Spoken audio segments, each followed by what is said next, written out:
Assalamualaikum warahmatullahi wabarakatuh.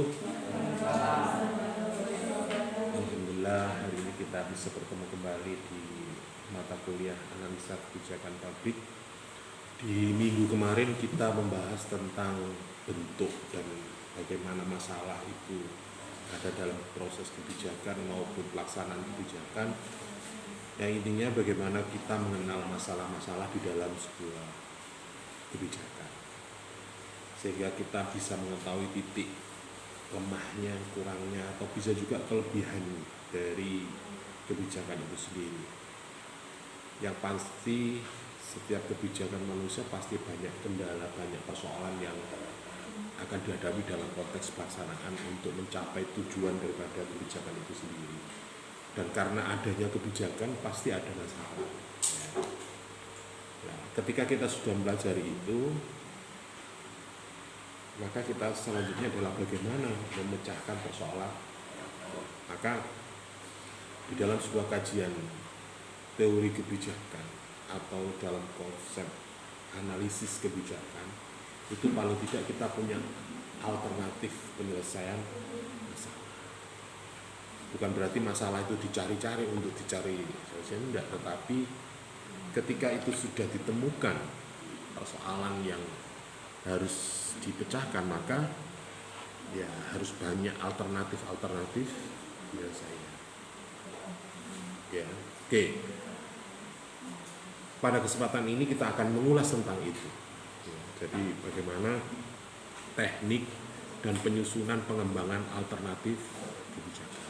Saya yakin setiap orang, setiap organisasi pasti punya pemikiran bagaimana solusi untuk menghadapi persoalan-persoalan baik dalam hidupnya, dalam lembaganya, dalam negaranya, dan sebagainya. Itu pasti. Tentunya ya tidak bisa 100% itu menyelesaikan persoalan, tetapi paling tidak ada jalan keluar untuk menghadapi persoalan tantangan yang dan terus pasti akan kita hadapi. Kalau kita hanya berpikir menyalahkan ya terus ya. Kalau kita dipengaruhi oleh pikiran-pikiran yang negatif terus ya pasti ya masalah terus, nggak ada benernya hidup ini. Kalau Anda berpikir tentang negara, sebuah perjalanan dinamika pemerintahan, kehidupan berbangsa kita, ada beberapa rezim ya, orde lama, orde baru, ya, orde reformasi, orde pasca reformasi, dan orde sekarang ini. Ya. Kita memang dihadapkan pada persoalan-persoalan penilaian apa yang sudah dilakukan. Tetapi memang ada kebudayaan, ada sebuah kebiasaan yang mungkin itu tidak bisa kita hindari. Lazimnya ketika orang meninggalkan transformasi, perpindahan dari sebuah rezim ke rezim yang sekarang, itu pasti ada perbandingan. Kalau sekarang mungkin di eranya Jokowi sama Prabowo misalnya, itu mungkin banyak para analisis membedakan apa yang sudah berjalan dan akan berjalan. Bisa juga mencari referensi rezim sebelumnya, katakanlah rezim reformasi atau masa-masa era reformasi, era-eranya SBY dan sebagainya. Bisa juga dia akan flashback kembali ke belakang. Mungkin ketika zamannya SBY, Jokowi juga, wah kalau zamanmu seperti ini, zamanmu seperti ini. Bukankah kita hidup ini terus benar dan benar? Ya, yang ini yang perlu kita, dan adik-adik harus ditanamkan cara berpikir tentang menghadapi persoalan di dalam kehidupan kita maupun dalam kehidupan berbangsa kita. Tentunya ya kita berharap bahwa hidup ini akan lebih baik, dunia ini akan lebih baik. Kalau lihat dari prasarana yang sudah ada, mungkin bisa dikatakan lebih baik daripada sebelumnya. Coba Anda lihat ketika melihat era revolusi industri, dari revolusi industri 1, 2, 3, bahkan sekarang mungkin sudah sampai 5. Artinya ada perubahan-perubahan dan perubahan yang dulunya hanya sebagai angan-angan, sebagai kajian, tetapi sekarang sudah diwujudkan dalam bentuk teknologi atau sebuah kebijakan, sehingga itu bisa menjawab tantangan sebelum atau di masa itu dihadapi. Mungkin di era 2020, 2010 mungkin ngomong teknologi tidak seperti sekarang. Bahkan mungkin ketika era tahun 2012 mungkin bisa juga masih proses kebijakan itu dibuat. Tapi implementasinya bisa juga 5 tahun, tidak bisa seperti kita membalik. Jadi kalau Anda ingat pada pemerintahan, ada kebijakan tentang pemberlakuan e-government, digitalisasi. Itu peraturan undang-undangnya sudah 2012, sudah ada.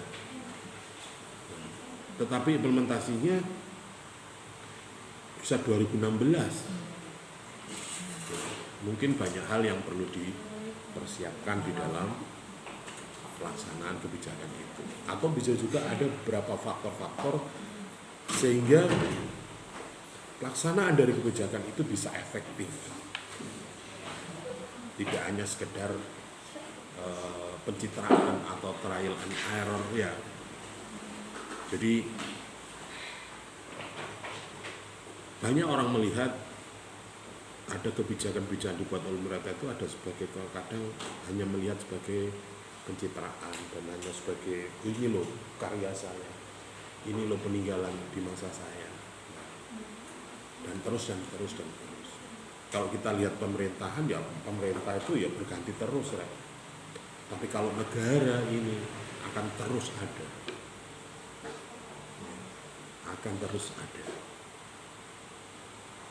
Pemerintahan bisa juga ganti pimpinan, ganti kebijakan, bisa juga terjadi. Nah, inilah yang menjadi persoalan kita atau kajian kita untuk melihat bagaimana memilih jalan.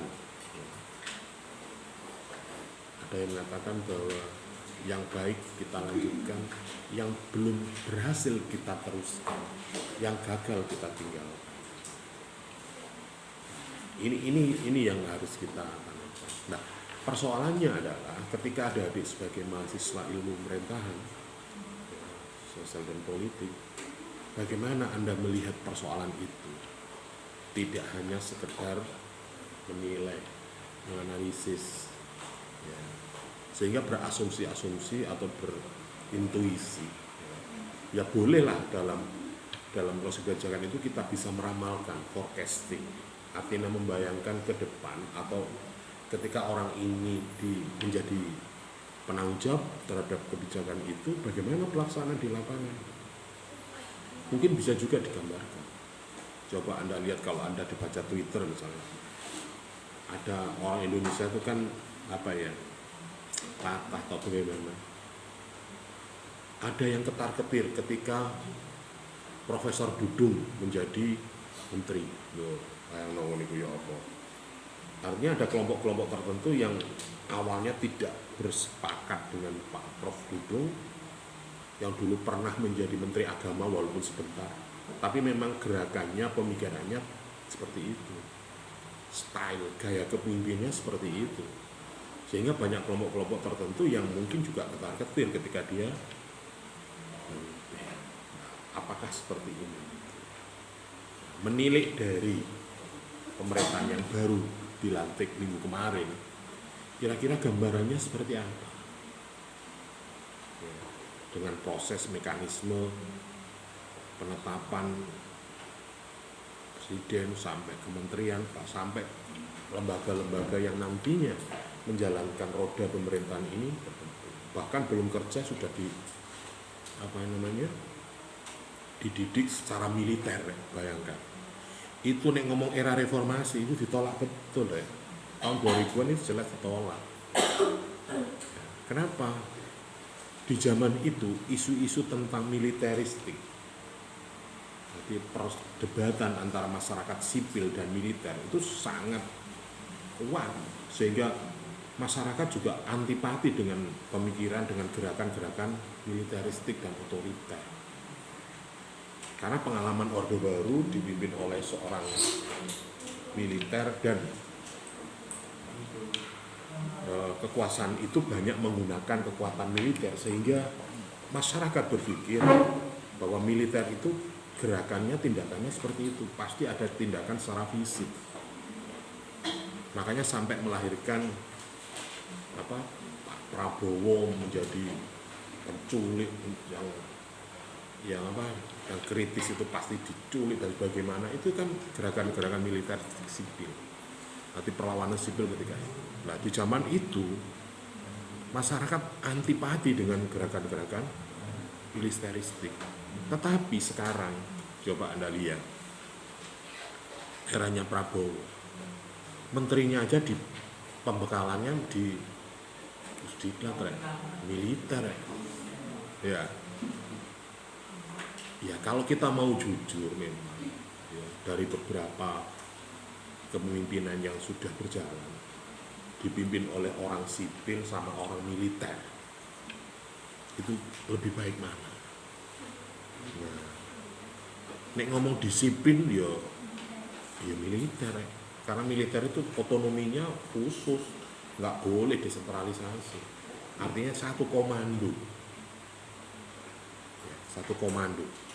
Kalau ada adik pernah ikut pendidikan pramuka atau seperti itu, satu komando sangat penting. Artinya apa? Ketika komandan mengatakan A besar di atas, di pusat, maka di bawah pun harus A besar juga. Kalau masyarakat sipil ya nego aja otonomi daerah, ya ono sentralisasi, desentrasi, dekonsentrasi. Artinya berbicara tentang kapasitas, kondisi dan sebagainya. Tapi nek militer nggak bisa.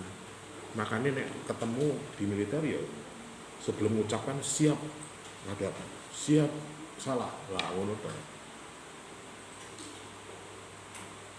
Di militer juga ada doktrin bahwa kesalahan tidak pada prajurit tetapi pada pimpinan. Jadi ketika di bawah di lapangan ada kesalahan, itu yang salah bukan prajuritnya tapi komandannya. Semakin tinggi semakin besar. Makanya kemarin di pemerintahan Pak Prabowo mengatakan marilah kita mulai dari kita sebagai penyelenggara negara Indonesia ini, karena pembusukan ikan itu bukan karena dari buntutnya tapi dari kepalanya. Nah, kalau kepalanya bagus, insya Allah bahannya juga bagus. Artinya apa? Keteladanan juga diterapkan. Nah, ini adalah sebuah bentuk afirmasi, bentuk penyelesaian kondisi di negeri kita ini. Nah, itu sekilas. Nah, ini gambaran secara umum ya. Jadi banyak hal kalau kita lihat. Nah, sekarang kalau kita melihat dari persoalan-persoalan atau gejala-gejala pemerintahan negara kita tentang masalah-masalah yang ada, bagaimana menyusun strategi atau bisa juga alternatif penyelesaian masalah. Ya mungkin kalau kondisi ini ya misalnya kalau Anda diperhatikan tidak ngerti ya dipecicili bahasanya manajemen kan seperti itu. Jadi tingkatan seseorang ketika dilepasno ini wis diam, berarti dia levelnya tinggi. Pun levelnya manajer sejene dipecicili ambek diketipi. Levelnya supervisor atau asisten manajer baru wis diwasno diketipi gebuk meja brah, atau bisa juga kamu level meneh sampai staff, kamu kesini lihat ini, level bawah mana kamu kesini kerjakan. Prajurit di level bawah itu sangat kasar ya. Nah, Anda di posisi mana itu? Hari ini negara kita juga diarahkan ke sana. Nek ini butuh ketegasan. Ya, artinya nek ini ngomong itu gak kena dijarno nglandor, harus disiplin. Kalau tidak iya. Nah, ngono rek.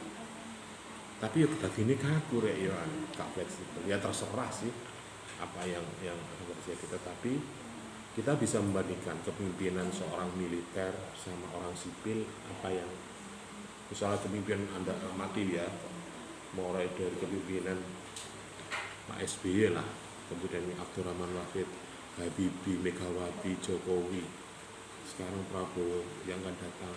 Ini Anda bisa melihat. Paling tidak kalau orang sipil ketemu pimpinan ya salaman ya, tapi nek podo militer hormat dulu baru salaman kan lho. Ayo wasno meneh menteri. Oke, kita sekarang mengarah pada pembahasan kita. Kita berbicara tentang sumber-sumber alternatif, ya. Alternatif pemecahan sebuah didasarkan pada ada beberapa indikator atau mungkin bisa juga pendukung tentang itu. Bisa melihat dari analisis biaya manfaat. Yang paling mudah dikoreksi itu adalah melihat dari anggaran biasanya. Makanya banyak ketika ngomong program pemerintah pasti yang disorot anggaran. Katakanlah makan siang gratis, berapa mereka yang berhak menerima, berapa anggaran yang diterima. Bayangkan anggaran 80 triliun untuk makan siang gratis. Nek dibayangno duit 80 miliar ya akeh rek ya. Misalnya iki bangun kampus Unin ngono kira-kira tingkat piro? Nah, 80 triliun ya. Ya iso kami ke Pak konon lip ini ya tingkat 100 ngono. Andai kata itu dibagikan untuk sekolah-sekolah dahulu banyak. Tapi negara ini besar. Lah kenapa program ini diambil? Banyak disoroti tentang, contoh kemarin Menteri HAM, ya. Kenapa Menteri HAM itu bengok-bengok gara-gara anggarannya 600 miliar jaluk 600 minta 200 triliun untuk berapa kemarin ya. Loh. Sekilas orang yang tidak paham dengan persoalan HAM bisa juga kok kayak podo sakmu kayak gurek ya. Kamu buat apa 200 triliun itu? Ngono ya cerita, nanti saya akan bangun gini loh. Kemudian anggaran pendidikan. Kenapa sih tidak buat itu? Agak anggaran pendidikan apa wis dilosno wis sak makan gratis itu. Gratis nos kuliah sak Indonesia wis kabeh. Wis kadek makan-makan gratis wis. Semua digratiskan dan diwajibkan semua harus. Enggak boleh sambil kerja apa itu. Mau siap belajar kerja nanti terus gak ada urusan kerja wis wanyai kuliah sekolah semua wajib apa karena jomplang rek di Indonesia itu data perguruan tinggi di Indonesia itu hampir 3.300 perguruan tinggi tapi mahasiswanya hanya berapa? 9 juta. Di India kampusnya 5.500 kampus. Mahasiswanya berapa? 40 juta. Berarti oke ini bayangkan Anda tidak melihat Indonesia, lihat aja di Jawa Timur di Kabupaten Mojokerto. Ada berapa perguruan tinggi di Kabupaten Mojokerto? Nek 15 ono rek saiki rek. Sing kuliah piro? Ya. Yang kuliah berapa? Terus kenapa tidak kuliah? Larang Pak. Wah, ngono kan. Sewen Pak, nah, makanya dari data ketenagakerjaan Kabupaten Mojokerto aja bahwa angkatan kerja di Kabupaten Mojokerto itu rata-rata pendidikannya adalah SMP, SD rek. Sing kuliah berapa persen malah nganggur lho ya piye gak cocok jurusan ini lho Kak salah Pak jane jurusan pemerintahan lah pemerintahan iki PNS nek 200 ngono lho ya apa ya apakah seperti itulah ini persoalan-persoalan tentang pendidikan terus solusinya seperti apa siapa yang bertanggung jawab atas ini makanya banyak kalau hari ini ada melihat kampanye para calon gubernur, bupati ngomong pendidikan pasti ngomong beasiswa tadi Pak bisa baca dari calon salah satu gubernur Jawa Timur, nanti kalau saya terpilih SMK SMK gratis tis, dia sekolah gratis. Padahal teman-teman di lapangan ada sebuah sekolah yang sampai hari ini izinnya tidak diturunkan karena gratis. Di Pasuruan itu ada sekolah yang mewah betul, tapi izinnya tidak diturunkan oleh pemerintah karena apa? Gratis. Nah, ini kan banyak persoalan yang berubah. Ya. Padahal motonya Jawa Timur apa? Jar Basuki Mowo, tidak ada sesuatu tanpa biaya.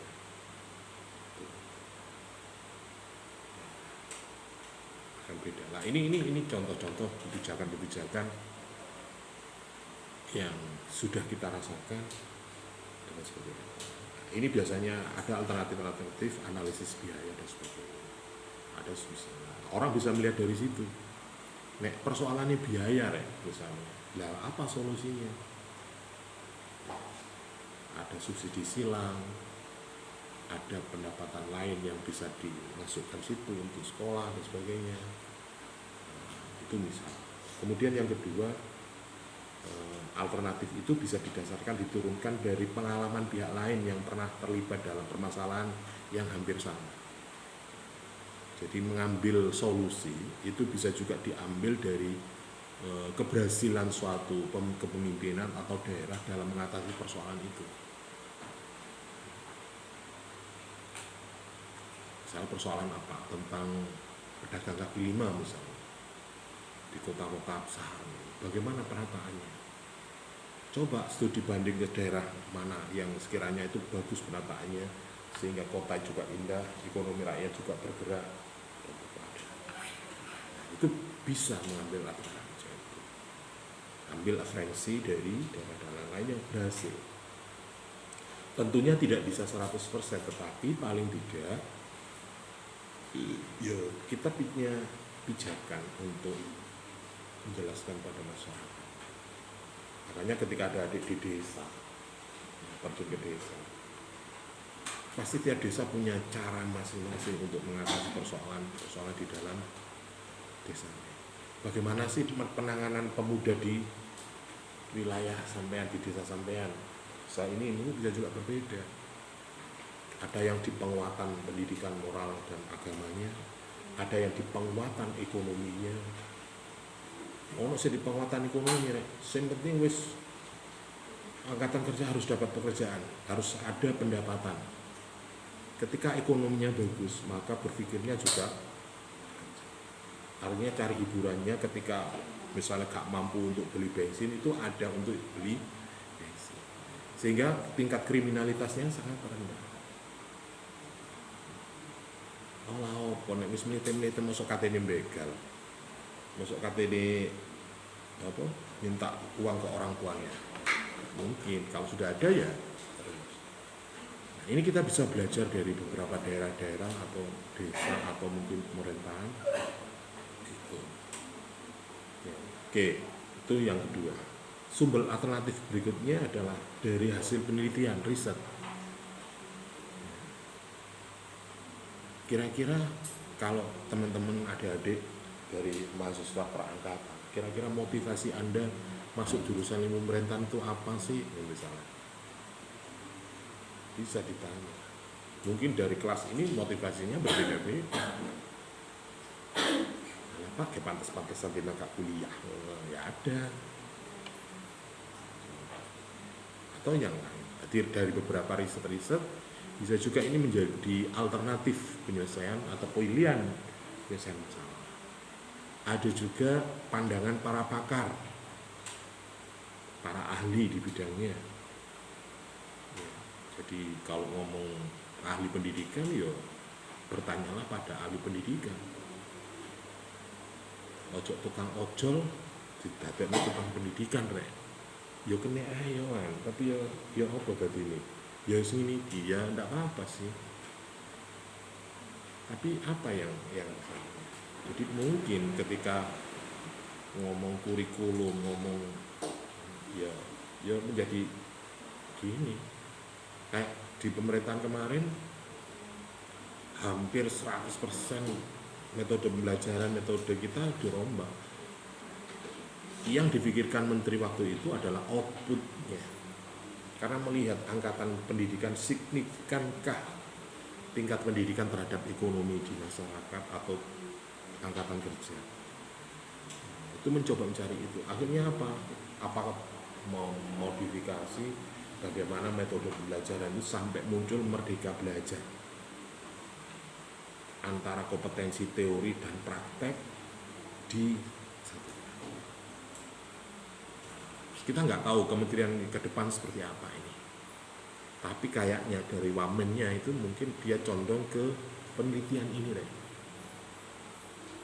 Jadi dosen itu diharapkan 70% riset, yang 30%, 10% pengabdian. Jadi ngajarnya itu menyampaikan hasil riset. Yang dibicarakan itu hal-hal yang paling update. Ketika ngomong teori, ngomong lawas, teori lawas-lawas itu ya biyen rek. Saiki wis beda ngono ya. Artinya tantangan seperti itu. Nah, ini kalau ini dari Stella ini oke, enggak apa-apa.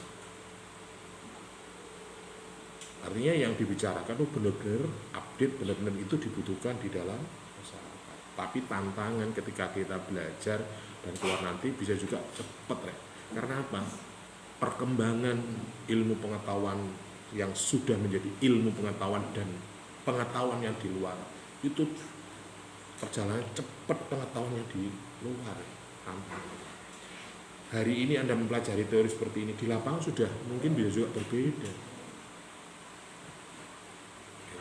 Coba Anda kalau ngomong strategi pemenangan pemilu misalnya, oh itu harus ada pamflet Pak, harus ada kampanye. Saiki sauga ngono iku ya bodoh rek, tapi ya gak pati efektif ngono lho ya. Ya pamflet didik-didik ae lah, sing penting nek kurang sedina sangone wakeh ngono menah ya. Wis praktis. Apa salah ya praktis kok, ini politik praktis kok, sing penting kekuasaan terdapat. Tapi saya berharap, berdoa mereka-mereka yang hari ini menjadi kandidat calon gubernur maupun bupati maupun wali kota niatnya benar-benar tulus. Artinya ngomong ekonomi keluarga itu sudah selesai lah, sudah selesai. Artinya dia tinggal mengabdi di masyarakat menggunakan akal, pikiran, material apa yang dipunya untuk umat, untuk kalau bahasa pimpinan kita menyebar luas kebaikan.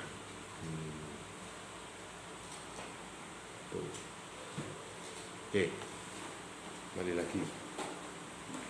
Sumber alternatif berikutnya bisa juga diambil dari permintaan dari pihak yang memiliki otoritas. Jadi apa maunya? Wis Pak, ini sampean penanggung jawab. Sampean pilih yang mana? Jadi saya pakai ini aja. Gimana nanti? Oh, sudahlah nggak apa-apa. Beli aja. Ya sudah. Kemudian ada juga pengetahuan teknis. Artinya bahwa penyelesaian itu bisa diselesaikan secara teknis, dirubah. Kalau dalam teori kebijakan ada juga namanya yang setelah juklak, juknis, itu nek wis kepepet rek, muncul edaran. Surat edaran menteri, itu lawet di luar undang-undang, di luar juklak. Karena apa? Ini dipaksakan apapun tidak bisa Pak. Ngomong kebijakan hybrid misalnya, hybrid sak temen itu piye gitu. Hybrid itu ya mesti ini sampai ono sing kuliah di kene, ono sing ke omah, ono sing ke Jakarta, nah, elok dalam satu forum. Ada yang daring, ada yang luring. Hybrid itu jenenge. Nah, nek daring-daring tok, luring-luring tok. Nah, apa itu jenenge? Bukan. Pak, kok nek daring tok iku, Pak. Ya gak efektif. Karena apa? Mungkin teman-teman di rumah ada wifi, oke lah, enggak apa-apa. Sing pakai paketan. Oh, guru HP ini, wah, tipenya dewe-dewe Pak. Oh, no. Ada sampean yang bahaya. Nah, banyak lah. Hal-hal yang teknis ini juga menjadi alternatif. Oke. Sebagai contoh bahwa seorang perencana kota yang tengah berencana pengembangan bisnis di kawasan ini, nah ini yang banyak yang saya sampaikan tadi, contoh-contoh paralel usahawan mengenai pengalaman kesuksesan mampu kegagalan selama berusaha. Jadi kalau Anda kepingin sukses, ya belajarlah pada orang-orang yang sukses. Kalau belajar kepada kegagalan ya boleh saja, ini kalau kepingin jadi ilmuwan. Belajar dari ilmuwan itu kan, kenapa orang itu gagal kan lebih santai, lebih. Jadi ketika itu menjadi masalah, maka itu menjadi keberkahan, menjadi sebuah ilmu. Apalagi nih ngomong wirausaha, pasti karena apa? Ngomong wirausaha tidak ada kepastian, Rek. Sampeyan takon bakul bakso lho. Bu, sampeyan mau gawe pentol, gawe ini pirang kilo? 5 kilo Mas, kinten-kinten sinten sing numbas. Sudah ada pembelinya kah? Ya kau no dek, tapi biasanya jam sakmene ya iku ngono kan. Ketika biasanya jam istirahat itu biasanya banyak, baik dari kantoran, perusahaan yang keluar beli bakso. Itu nek jam 12 sudah piye? Lah, kalau wirausaha pasti akan mengalami fluktuatif dinamika persoalan yang sangat kompleks. Makanya prinsipnya ketika kita berusaha ya harus tahan banting, ulet bahasanya nang Jawa. Beda dengan karyawan, beda dengan pegawai. Nek pegawai itu prinsipnya aja ada neko-neko, manuto nang juraganmu. Wis babah salah ya wis urusane jeragan. Wis aman nyambut gawe ngono. Wis entan ana ben bulan bayaran selesai. Tapi nek dagang ndak bisa. Perusahaan, kewirausahaan ndak bisa. Oke, ini banyak contoh-contoh tentang kasus-kasus persoalan-persoalan atau studi kasus tentang persoalan kebijakan manfaatkan pengetahuan para pakar di bidang pengembangan berbasis sosial. Orang itu akan meniru dan meniru. Ya ono jare ini teori Cina ATM ya. Afirmasi, tiru, kembangkan. Contoh banyak. Kalau Anda bisa berinovasi sendiri, monggo itu lalu kita. Secara hukum juga akan dilindungi, hak paten, haki dan sebagainya. Tetapi namanya ilmu pengetahuan ketika itu dipegang sendiri, ya nggak akan lama. Indonesia itu dikatakan orang cerdas, pewinter, ya pewinter. Anda ingat, Pak, Indonesia itu pertama orang yang menerapkan mobil listrik. Walaupun mungkin belum sempurna, tetapi ide untuk penggunaan tenaga listrik sudah ada. Tapi sekarang mobil yang diproduksi asli mobil listrik di Indonesia mana? Tidak ada. Malah luar negeri sini. Nah, kenapa bisa seperti itu? Bisa juga orang-orang para ahli yang itu tidak terfasilitasi, tidak terjamah oleh negara sehingga tidak bisa mengembangkan secara penuh. SMK, mobil SMK saja ini kan ojo dipahidu, kurang bener opo, kurang ya opo kan ngono rek. Baru dikembangkan. Oh mungkin kelemahannya di sini lah. Ya apa solusinya? Oh ini digabungkan aja kerjasama dengan teknologi ini boleh. Terus bapak lah Indonesia biasa modifikasi. Takono Aprizal. Mosok peda Grand nalpote Yamaha, nalpote Fish. Wow ini ya apa ini? Ya, mosok peda GL Max dikei nalpot Shogun kok, ya apa dadine? Malah peda Ninja, peda King dikei nalpot peda Hulung, Cowili ngono. Ya apa? Itu kan Indonesia penggaweane ngono rek. Modifikasi ya. Kita lihat dari ideologi bangsa kita, Pancasila, itu ya modifikasi kabeh rek. Ya, asli ini kan musyawarah mufakat gotong royong, tapi dimodifikasi berbagai macam ideologi juga masuk di sehingga ini menjadi. Nah, kenapa Indonesia seperti ini? Lah Indonesia macam-macam ya Pak. Menungsane. Gak satu suku toh ya. Oke, lanjut. Ada sebuah pakar yang terkait dengan identitas alternatif yaitu Pak Thomas Septi. Dia menceritakan bahwa untuk membangun alternatif bisa mempertahankan sistem yang ada, exciting. dianalisis sebagai benchmark atau standar. Artinya istiqomah itu bahasanya. Exciting. Jadi bertahan di posisi itu tapi mencari apa yang harus dilakukan. Cara memahami sistem saat ini apa. Jadi nek sampe senengane produk Samsung atau Oppo, ya wis gawe iku rek. Sampai sampean pinter dan tahu titik kelemahannya dan kekurangannya di sini apa.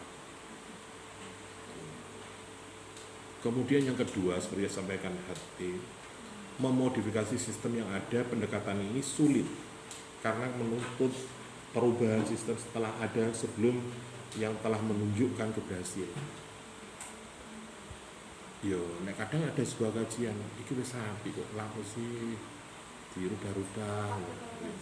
Lapo sesal pedak gelme kok kayak nalpot sogun iki lho piye karepmu. Ya cek unine Bu, cek seje ngono. Nah, kadang orang akan apa mempertahankan standar umum atau standar yang sudah biasa. Nah, biasanya ini menjadi penyakit sindrom. Jadi pejabat-pejabat atau mereka-mereka yang sudah terbiasa, sudah di zona nyaman di posisinya, ketika digeser, ketika dimutasi itu menjadi persoalan juga.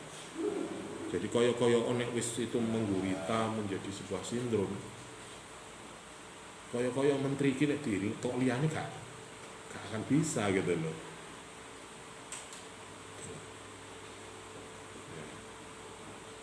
Jadi kayak ini orang sudah nyaman dengan Pak Jokowi misalnya, koyo gak gelem nek diganti presiden mana ngono lho. Nah, begitu juga ketika ada sebuah program kebijakan yang biasanya ditangani siapa. Misalnya niki spesialis bendara. Nanti setiap panitia apapun bendara yang dimiliki. Ya apa ngene iku. Maru diganti Ika. Ya apa? Wah. Wis gak enak, biasa iku gampang ngono. Pasti muncul ngono rek di dalam sebuah program perjalanan kegiatan itu pasti akan ada hal-hal orang yang mempertahankan status quo. Itu wajar.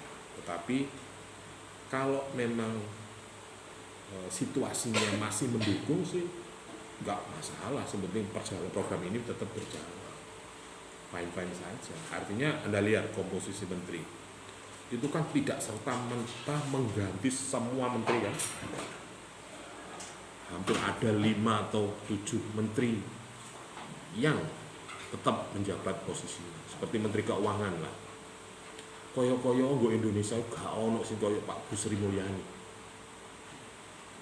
Ketegasannya, ketelitiannya, sebagainya. Dia perempuan juga. Koyo-koyo sing ganteng Sri Mulyani meni sapa rek? Kira-kira diganti liyane ngono, ganti Muhaimin Iskandar ngono ya apa dadine. Ayo.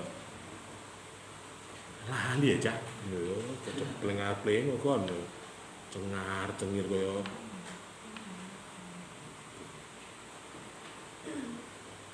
Nah, itu problematik yang terjadi di dalam sebuah sistem pemerintahan atau kebijakan.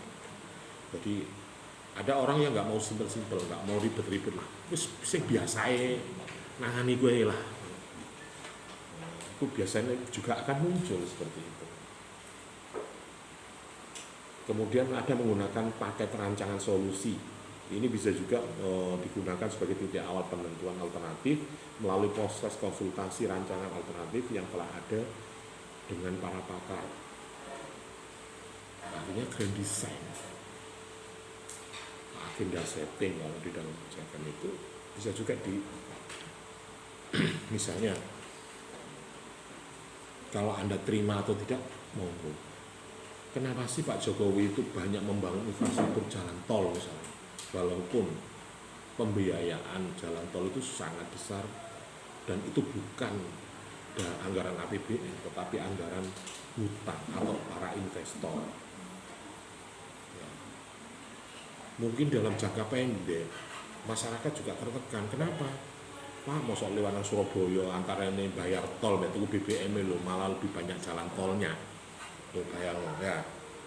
BBM 100.000 jalan tolnya bisa 100 lebih. Tapi bisa efektif waktu 1 jam.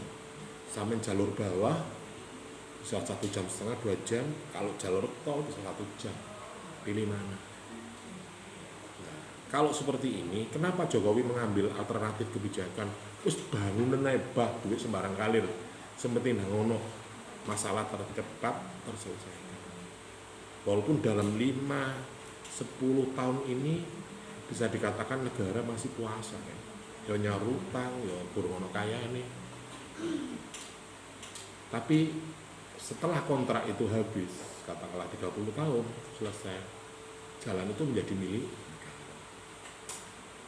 Itu jalan tol.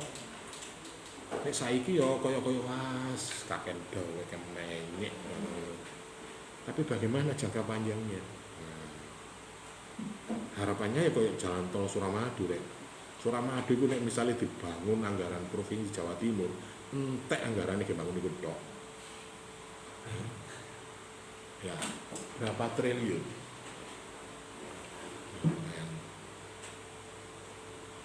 Yo iso langsung jembatan jadi gratis iso. Tapi yang tek liyane gak mau sekolahnya roboh, arek-arek yo babah ya. Penting. Tapi karena investor wis ditarikno wis. Malah duit sakmene 5 tahun nak cukup sih, cukup. Katakanlah per hari dapat 1 M, ya cukup kembali 5 tahunnya. Akhirnya selama 5 tahun berbayar, sekarang sudah gratis. Ada alternatif rancangan para pakar juga seperti itu. Tapi ada berpikir jangka panjang. Anda kuliah itu juga termasuk rancangan solusi terhadap ini Anda, investasi Anda. Sampai kuliah S1 itu nek dihitung untuk biaya itu bisa sampai 60 juta ya, 50 juta loh. Sangune biayane sembarang kali wis maksimal sakmono. 50 juta tuh kan peda ninja lah soalnya situ ya. Tukono ijazah sak lembar. Sampeyan kuliah paling oleh ijazah iku sih. Buktine oleh apa sih kuliah? Ngene iki Pak. Transkrip ijazah kali isi kira iki pira lembar iki 50 juta Pak. Nah wingi tukokno ninja lah kena geng-gengan. Tapi ninja hari ini kamu beli 5 tahun ke depan lakunya berapa? Tapi kalau ilmu yang tersertifikat terijazah 5 tahun ke depan Anda jadi apa? Oh, alhamdulillah Pak bisa beli mobil ras. Soporo mari setelah 2 tahun setahun lulus kuliah langsung dapat posisi pekerjaan yang bagus. Nah, akhirnya bisa itu. Investasi ilmu pengetahuan yang tersertifikasi dengan material sama halnya seperti itu solusi. Akhirnya Anda pilih soal alternatif solusi kuliah lah.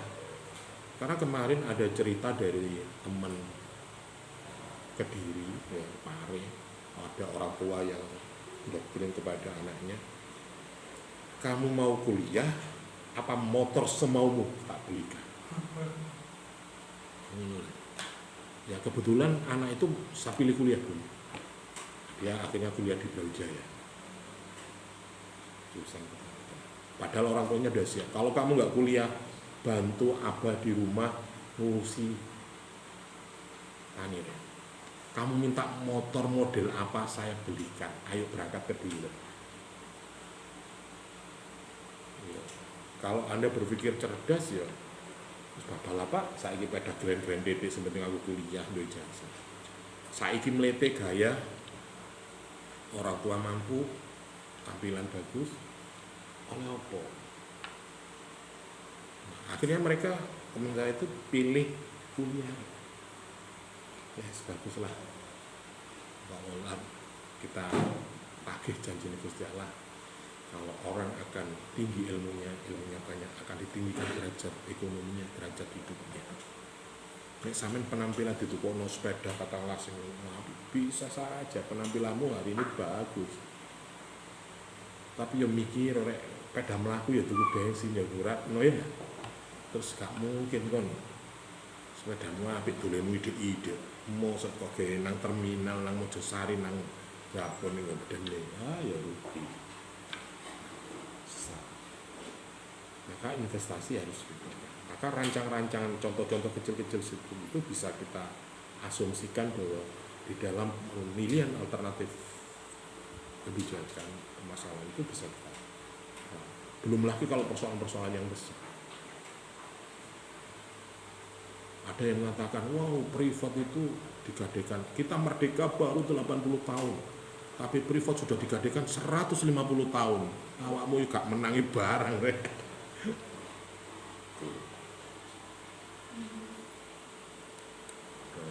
Oke. Kemudian ada pakar juga. Ini kalau tadi pandangan dari, kalau sekarang William Endan. Ini pakar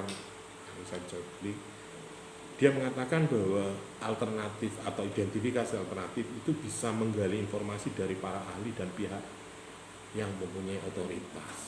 Nah, tadi juga saya sampaikan, belajarlah pada orang yang sukses, belajar orang yang gagal, sehingga itu bisa tahu.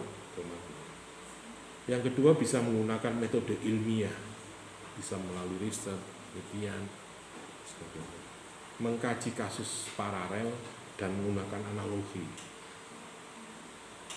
Artinya ada bentuk-bentuk pilihan yang kita amati. Oh, ini milih ini tadi ini piye.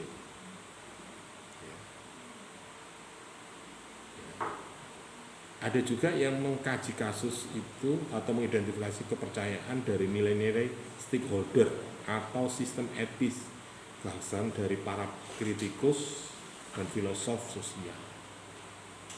Artinya nunggu komen masyarakat. Netizen bilang apa, masyarakat bilang apa, terus pakar biasa ngomong musuh itu bisa menjadi kekuatan bagi kita kalau kita bisa memanfaatkan. Jadi dewa ketika mengkritik itu bukan kita melawan, tapi kita oh iya masa aku ini, wah berarti saya harus bagaimana. Nah, nanti kekuatan lawan itu bisa menjadi kekuatan kita juga. Permusuhan yang dari luar itu bisa menjadi kekuatan kita di dalam internal. Jadi kalau di sini mengidentifikasi kepercayaan dan nilai stakeholder atau sistem etis gagasan dari para kritikus atau filosof sosial. Kayak Rocky Gerung ngono kok ya. Semua ditinjau dari filsafat kabeh. Iya Pak, kabeh kudu ngono Pak. Tapi saiki nek ngelak ya mau nggih Pak. Ngantuk ya turu.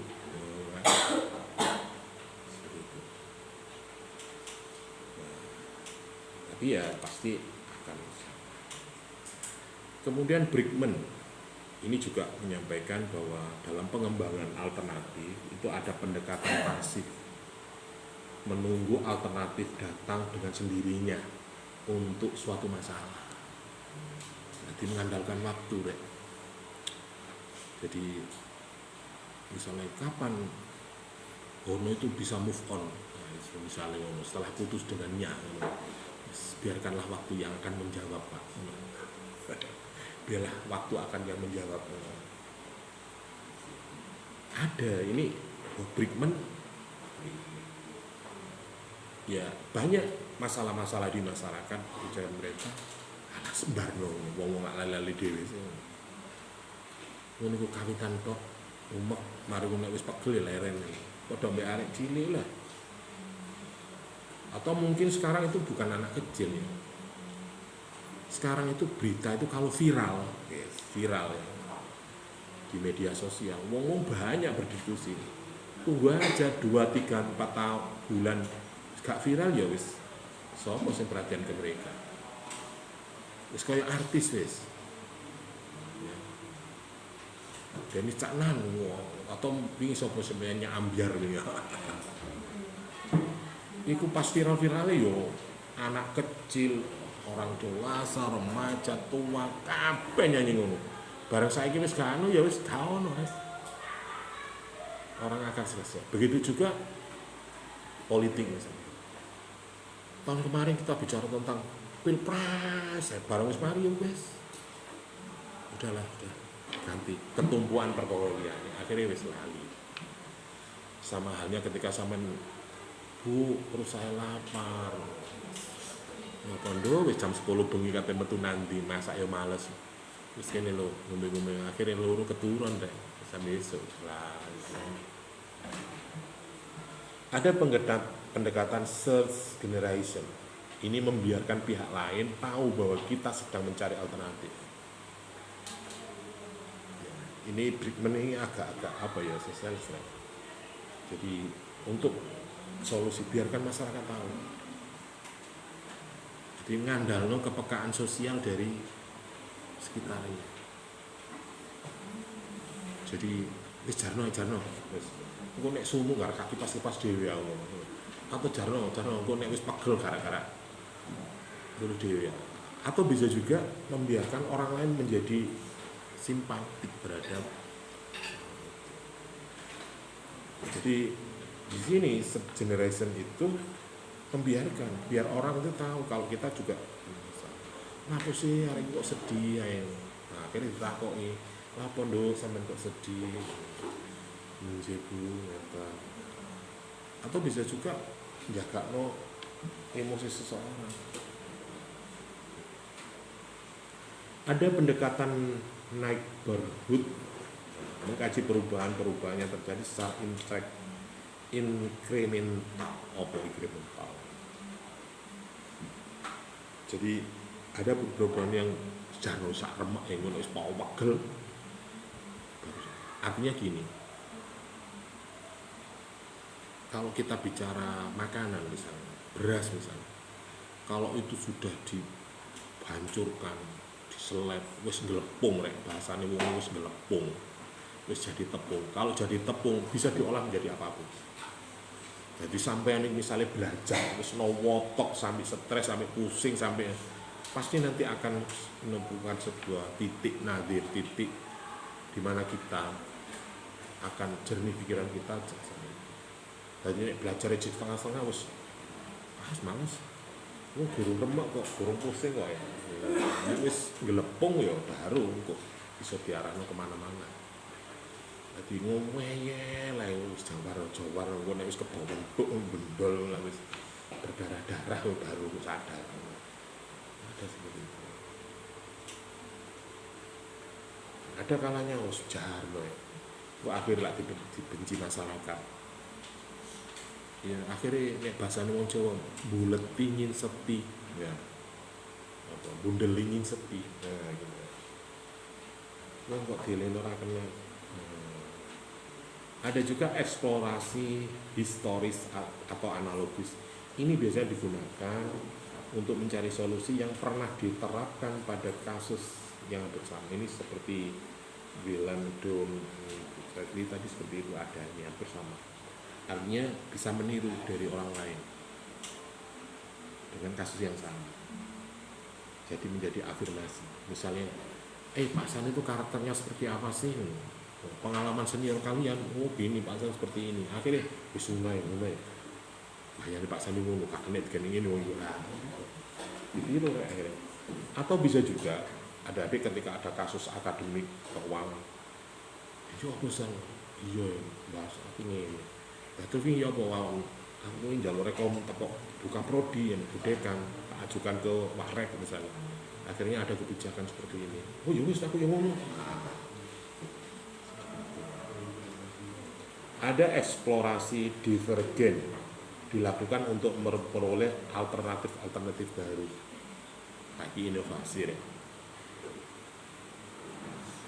Harapan kita, visi kita di pendidikan kita, ilmu pengetahuan itu adalah menciptakan inovasi baru, bukan yang lama-lama. Yo walaupun sejarah itu berulang, tetapi ya kudu diupdate, ya, diupdate. Kuliah yo ngene, tapi ya yo ngene kan ngono. Kuliah zaman 2003 tahun yang lalu gak ono direkam-rekam iki, gak ono. Kuliah is wajar mlebu iki, tapi sekarang ada rekam jejaknya, ada fotonya dan sebagainya. Orang akan meniru, tetapi juga perlu update sebagai solusinya untuk menghadapi semua. Oke. Kemudian berikutnya rangkuman dari identifikasi atau pengembangan alternatif itu bisa disimpulkan bahwa identifikasikan daftar panjang alternatif yang mungkin bisa diambil. Artinya Anda bisa mengambil sebuah teori-teori yang saya sampaikan tadi. Oh, ini menggunakan teori ini Artinya solusi ini bisa memakai plan ini, rancangan ini. Jika ini tidak bisa, menggunakan plan ini, atau bisa tidak sama sekali. Daftar panjang tersebut kemudian dikaji dengan mengumpulkan informasi, memperoleh pakar, stakeholder, dan hasil penelitian ilmiah. Ada redefinisi, ada modifikasi, ada mengubah, ada menyesuaikan, ada yang merekonstruksi, mendestruksikan, ya. Ada yang menciptakan alternatif juga. Tiba-tiba kamu ganti ya nggak apa-apa, nek itu bisa, syukur-syukur nek itu memang baik, ya lanjutkan saja.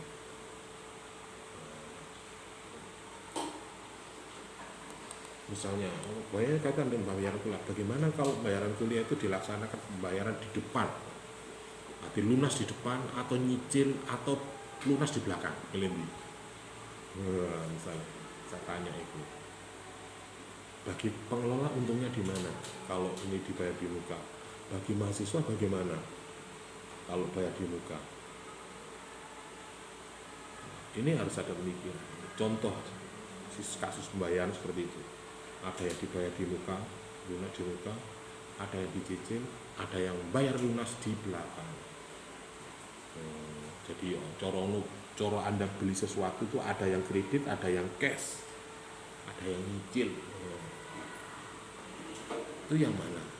Ya tergantung, Pak.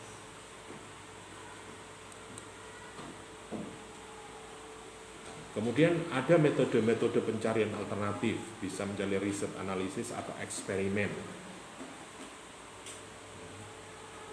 Ini masuk kajian riset dari metodologi eksperimen. Ada uji coba. Makanya terkadang kebijakan itu tidak langsung diterapkan. Biasanya itu ada jeda waktu. Mungkin kalau sekarang 100 hari, kalau dulu bisa juga sampai 2 tahun baru itu bisa dikatakan efektif. Saiki paling 100 hari, karena kecepatan teknologi sekarang sudah hari ini di dock 10 menit atau 1 jam sudah sampai di bawah, sudah bisa diterima oleh para penerima kebijakan. Ada juga teori metode no action analysis. Apa itu? Tidak ada quick survey, riset survei, ada literasi review, mengkaji dari beberapa artikel, jurnal, kebijakan, dan sebagainya. Ada komparasi real with experience. Ini jenis metode analisis kebijakan. Passive collection dan klasifikasi. Ini juga bisa, artinya dari hal-hal yang entah itu berhasil, setengah berhasil, dan semua dikumpulkan, dikaji. Ada juga analogi atau metafor, sintetik, pendapat-pendapat orang, argumentasi, para penerima, pelaksana, pengamat, atau siapa. Bisa juga brainstorming, bisa juga. Ada komparasi dengan ide-ide yang baru. Tuh.